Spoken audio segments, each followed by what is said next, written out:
সাকিব খানের কোনো ভিডিও পাবেন না।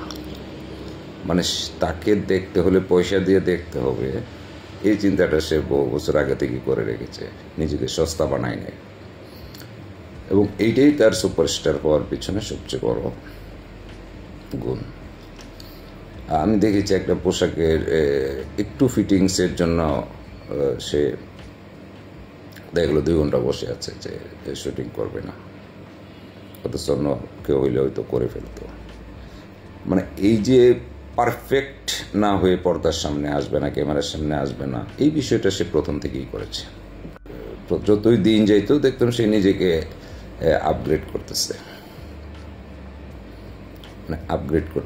অর্থাৎ মানে নিজেকে প্রতিদিনই কীভাবে উপরে উঠাইতে হয়, নিজের যোগ্যতা, নিজের গ্রহণযোগ্যতা কীভাবে প্রতিদিনই বাড়াইতে হয়, এটা শাকিব খানের মাঝে আমরা দেখেছি। আজ 28শে মার্চ, বাংলা চলচ্চিত্রের রাজপুত্র শাকিব খানের জন্মদিন। শুভ জন্মদিন শাকিব খান।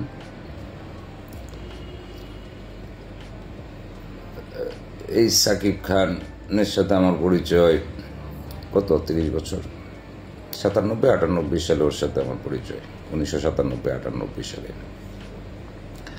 দীর্ঘদিন আমরা একসাথে কাজ করেছি, একটা চমৎকার সম্পর্ক বিরাজ করছে শাকিব খানের সাথে আমার। কারণ আছে, আমরা পাশাপাশি থাকতাম, তারপর আমি ওকে নিয়ে 14টা মুভি বানিয়েছি।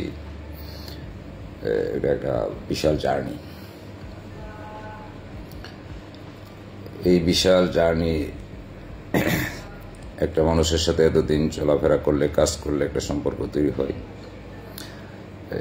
সবচেয়ে মজার বিষয় কি যে সবসময় তার মুখে একটা হাসি লেগে থাকে, মানে একটা ভুবন বলানো হাসি বলা যেতে পারে। আজকে তাকে নিয়ে কিছু কথা বলি, যেহেতু আজ তার জন্মদিন। আমি বারবারই প্রশ্ন করছিলাম, যে নিজেকেই প্রশ্ন করছি, শাকিব খান এত বড় সুপারস্টার কিভাবে হলো। অনেক ভেবে দেখলাম যে সে আসলে নিজেই নিজেকে সুপারস্টার হিসাবে তৈরি করেছে। সে প্রথম দিক থেকে, সে আমরা বলি না দূরদর্শী, মানে সে দূরদর্শী মানে কি, সে দূরে দেখতে পায়। সে ঢাকা বসে সে দুবাই দেখতে পায়, বা আমেরিকা দেখতে পায়, বা লন্ডন দেখতে পায়, এরকম আর কি। অর্থাৎ সে যখন সিনেমায় আসলো 95, 96 বা 94 কত সেটা আমার মনে নেই, 20 বছর পরে সে কি করবে বা কি হবে, সে তখন এটা আমার মনে হয় সে দেখতে পাইতো। এখনো মনে সে দেখে, মানে সে 20 বছর দূরের জিনিস সব দেখতে পায়। কারণটা হইল সবসময় সে নিজের একটা সক্রিয়তা বজায় রাখতো। এই পর্দায় তাকে কিভাবে সুন্দর দেখা যায়, ভালো দেখা যায়, সেই চেষ্টা সে প্রথম থেকেই করে আসছে। অত্যন্ত সচেতন ছিল পোশাকের ব্যাপারে। তারপর এই শুটিংয়ে আসলে একটা আড়াল বজায় রাখতো, পাবলিকলি মিশতো না। আপনি দেখেন আমাদের সমস্ত শিল্পীরা যখন বিভিন্ন বিজ্ঞাপন করেছে, টেলিভিশনে গিয়ে অহরহ সাক্ষাৎকার দিয়েছে, শাকিব খান এগুলো করে নাই। হাতে গোনা দিয়ে একটা কাজ হয়তো করেছে। যে এখন যেই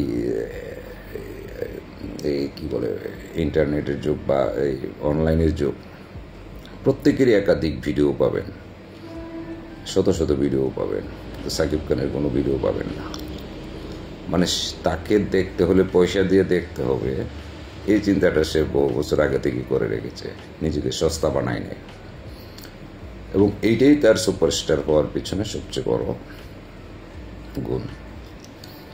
আমি দেখেছি একটা পোশাকের একটু ফিটিংসের জন্য সে দেখলো 2 ঘন্টা বসে আছে যে শুটিং করবে না, অথচ অন্য কেউ হইলে হয়তো করে ফেলতো।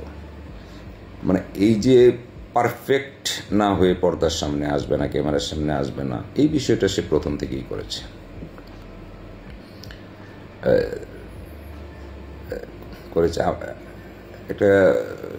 একটা কথা বলি, শাকিব খানরে কিন্তু আমি শাকিব খান বলি না, বা শাকিব খানও আমাকে শাফি ভাই বলে না।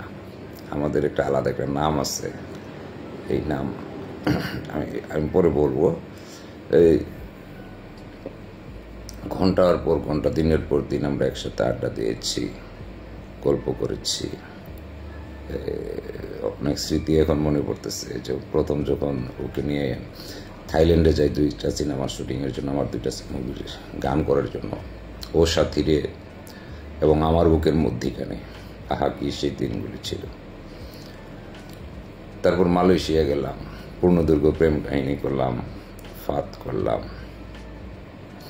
লম্বা জার্নি, 14টা সিনেমার জার্নি। তো এই রামজি ফিল্ম সিটিতে আমি নিয়ে গেলাম, আমরা ওইখানে গান করলাম, 6টা গান করলাম। অর্থাৎ প্রত্যেকবারই দেখলাম যে তার যতই দিন যাইতো দেখতাম সে নিজেকে আপগ্রেড করতেছে, অর্থাৎ মানে নিজেকে প্রতিদিনই কীভাবে উপরে উঠাইতে হয়, নিজের যোগ্যতা, নিজের গ্রহণযোগ্যতা কীভাবে প্রতিদিনই বাড়াইতে হয়, এটা শাকিব খানের মাঝে আমরা দেখেছি। আর আজকে 28 তারিখ ওর জন্মদিন, হয়তো 31 তারিখ ঈদ হবে, না হলে 1 তারিখ ঈদ হবে। খুব 2-3 দিনের ভিতরেই এই জন্মদিনের উৎসবের পরেই তার বরবাদ সিনেমা ঈদে আসতেছে। বরবাদের টিজার দেখেছি, গানের একটু অংশ দেখেছি। কি বলবো, আসলে অভিভূত।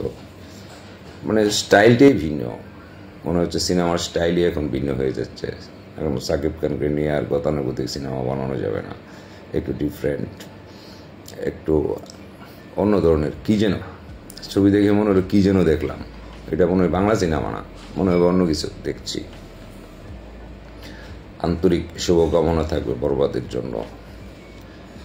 আর আশঙ্কা করতেছি বরবাদ ঈদে মুক্তি পেলে কার কোন কি বরবাদ করবে এটা একমাত্র আল্লাহই জানে। যাই হোক, বরবাদ দর্শকদের মন জয় করুক, অন্ততপক্ষে এইটাই আন্তরিকভাবে কামনা করি।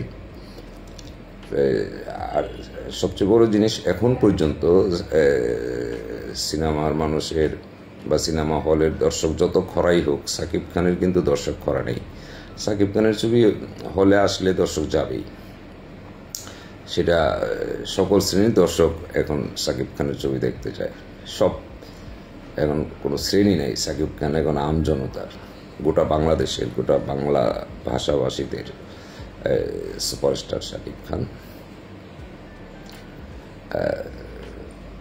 এখন সেই নামটা বলি যে নামে ওকে ডাকতাম, অনেক কিছু বলে ফেলেছি। আমাদের ব্রাহ্মণবাড়িয়ার আঞ্চলিক ভাষায় একটি শব্দ আছে, ইতান। আমি একবার শাকিব খানকে বলছিলাম যে ইতান কইরো না, আমার প্রথম ছবিতেই। এটা আমাদের বাংলা ব্রাহ্মণবাড়িয়ার আঞ্চলিক শব্দ। তখন থেকে সে আমাকে ইতান ভাই বলতো, আর আমি শাকিব খানকে বলতাম ইতান। এগুলো নিয়ে আমরা অনেক হাসাহাসি।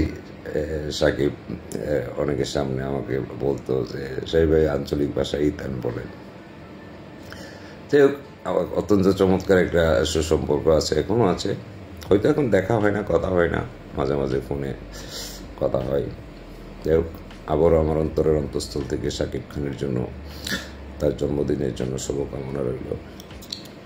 বাংলা চলচ্চিত্রে উজ্জ্বল নক্ষত্র হয়ে তুমি যুগ যুগ বাঁচো। শুভ জন্মদিন।